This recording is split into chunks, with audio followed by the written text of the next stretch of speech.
I previously did a video of 5 characters from the Harry Potter books that weren't in the films that I want to see in the HBO series. Now, there's no shortage of these characters to be honest, so here's another 5. Ted Tonks is a Muggle-born wizard and Nymphadora Tonks' dad. He married Bellatrix Lestrange and Narcissa Malfoy's sister, Andromeda, and they had a daughter together, which is the Tonks that we know and love. Now, we don't actually meet Ted Tonks in the books until the Deathly Hallows book, but when Harry, Ron and Hermione are off on their little camping trip, off on their jollies, they actually overhear a group of fellow runaways doing a spot of fishing in a stream, as you do. Now, it actually turns out to be Dean Thomas, a bloke called Dirk Cresswell, and none other than Ted Tonks. Because it wasn't a very safe time for Muggleborns, they, as Muggleborns, had all decided to go on the run. Now, for some reason Dean went with them, even though I'm pretty sure he didn't even know them.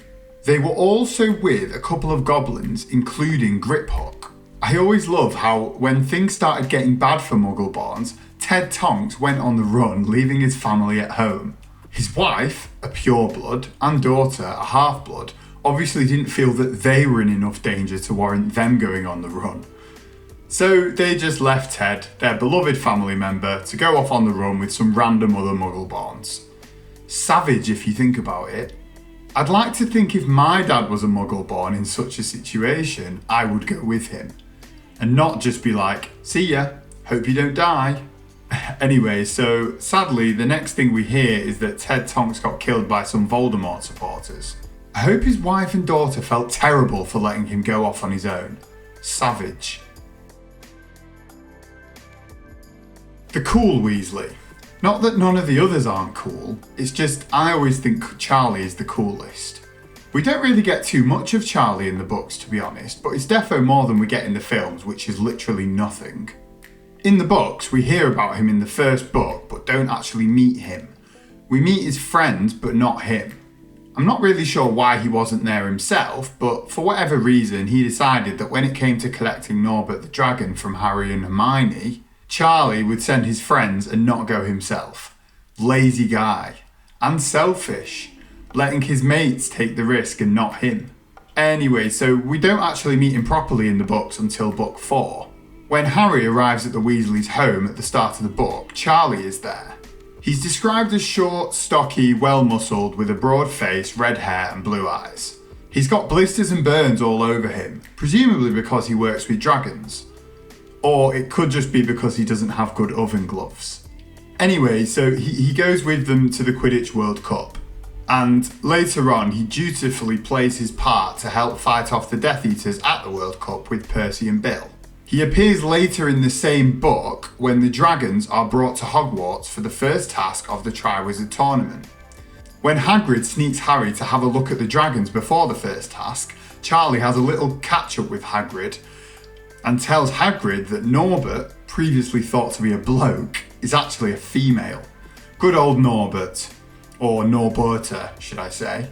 We barely ever see Charlie again in the books until he appears to play his part in the Battle of Hogwarts. It's a bit of a shame that we don't see more of him to be honest, as Charlie seems like he would have loads of interesting stories about working with dragons. And considering he was also Quidditch captain and a seeker, he would have probably got on really well with Harry. Instead though, we get stuck with Bill, who I actually find quite boring despite him being presented as the cool Weasley. I think we should make a petition to make Charlie the cool one and not Bill. Augusta Longbottom is Neville's grandma, in case anybody didn't know. What a woman. She's dead strict and terrifies the living daylights out of Neville, but she's also actually a really powerful witch. The first time we properly meet her is during the Order of the Phoenix book. When Mr. Weasley had been attacked by the snake Nagini, Harry, the Weasleys, Hermione and a few others go to visit Mr. Weasley at St. Mungo's Hospital. Harry, Ron, Hermione and Ginny go for a little stroll and come across a ward where they actually bump into Neville and his grandmother, Augusta. Sadly, Neville and his grandmother are actually there visiting Neville's parents, who we, as readers, learnt in the previous book had been tortured into madness by Barty Crouch Jr. and Bellatrix Lestrange, but Harry had never told Ron and Hermione this because Dumbledore had asked him not to. It's a pretty sad moment, but the silver lining, if we can call this a silver lining, is that we get to meet Augusta Longbottom, the People's Princess.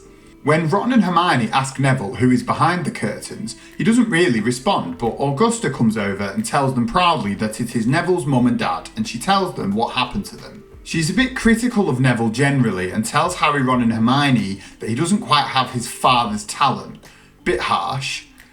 During the Deathly Hallows book, when Neville is causing trouble in Hogwarts for Snape and the Carrows, in an attempt to control Neville, the Ministry, controlled by Voldemort of course at this point, send a couple of Death Eaters to try and kidnap Neville's grandmother.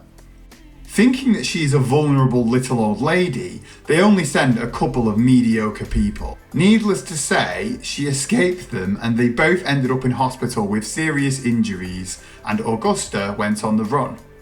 What a woman. We see her again at the Battle of Hogwarts, where she turns up to help in killing some Death Eaters. Imagine your grandma being a badass witch. It's a shame we don't actually get more of her in the books, to be fair. Maybe the HBO writers can create some scenes where we get to see more of her. I would love to see her and McGonagall interact or have an argument. It would be like Clash of the Titans. Good old Zyber Smith. I'm never really sure how to pronounce her name. I think it's Zyber. She appears in the Half-Blood Prince book when we are digging about in Voldemort's history. For those that didn't know, Voldemort used to work in Borgin and Burkes after he left Hogwarts, as a sales assistant. I know, can you imagine Voldemort in a little outfit with a hat and a badge? I'm sure that Voldemort was the pinnacle of great customer service. Anyway, so when he worked at Borgin and Burkes, part of his job was to find valuable magical objects and buy them for the shop to then sell on for a profit. As part of this role, he became close to a rich old lady called Zyber Smith. She was absolutely minted and actually a descendant of Helga Hufflepuff. Now that is a claim to fame. But Zyber was actually quite fond of the young Voldemort. We witness one of his visits through the Pensieve with Dumbledore. Dumbledore wasn't actually there at the time, but he managed to get the memory off Zyber Smith's house elf, Hokey. She boastfully shows him two of her most precious items. Now, obviously this was the young Tom Riddle, and she didn't know he was a psychopath at this point. If she had known, presumably she would have been a bit more careful. But she wasn't, and she showed him Hufflepuff's cup and Slytherin's locket, which were two items that she treasured. By this point in Voldemort's life, he had already learned who his parents were, and he knew that the locket had belonged to his grandfather and had later been stolen by his mother. So he saw it as rightfully his. In typical Voldemort fashion, after this scene, he returned and magically persuaded Hokey the house elf to poison Zyber Smith. Then he stole Helga Hufflepuff's cup and Slytherin's locket. Now we know that both of these two items later became Horcruxes. Hokey the house elf ended up being convicted of the murder, but it was agreed that as the house elf was old and frail, she probably just got confused and didn't mean it. So luckily, she managed to escape prison. Good thing really, I'm not sure how house elves get treated in prison. But Voldemort, of course, went unpunished and vanished, and never went back to his job at Borgin and Burkes. Thus ended his career as a shop assistant and begins his story as a serial killer. Poor Zyber Smith though, her stint in these books was short but sweet.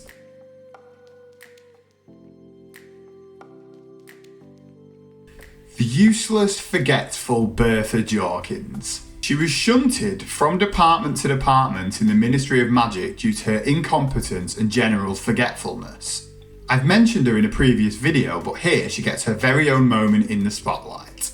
Bertha was a ministry witch who goes missing in Albania when she was on holiday. Not your typical holiday destination, but each to their own, right? It causes a minor panic at the Ministry of Magic when she disappears. But the head of her department, Ludo Bagman, seems to think that she's perfectly capable of getting lost, due to her being generally forgetful and a bit dozy. So he doesn't think it's anything sinister, but other people do, including Dumbledore. Now, it does end up being something sinister. She was indeed in Albania, but when she was there, she bumped into Peter Pettigrew of all people in a pub. What a strange coincidence. What are the chances that both Peter Pettigrew and Bertha Jorkins happen to both be in Albania at the same time in the same pub? I wonder what Peter Pettigrew's drink of choice is. A sex on the beach, I reckon.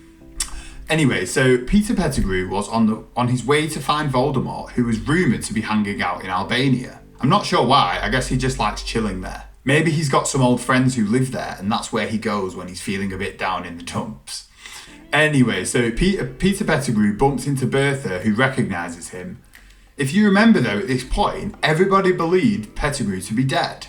Anyway, so he acts quickly and manages to convince Bertha to go with him to see Voldemort. Not really sure how, but he does. Then Voldemort uses his dark magic to coax out of her the information about the upcoming Quidditch World Cup and Triwizard Tournament.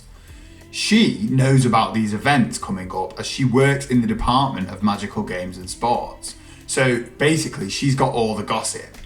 Voldemort, her and Peter Pettigrew presumably spend a few days together, swapping gossip and painting each other's nails. But then tragically, when Voldemort has got all the information he needs from her, he kills her.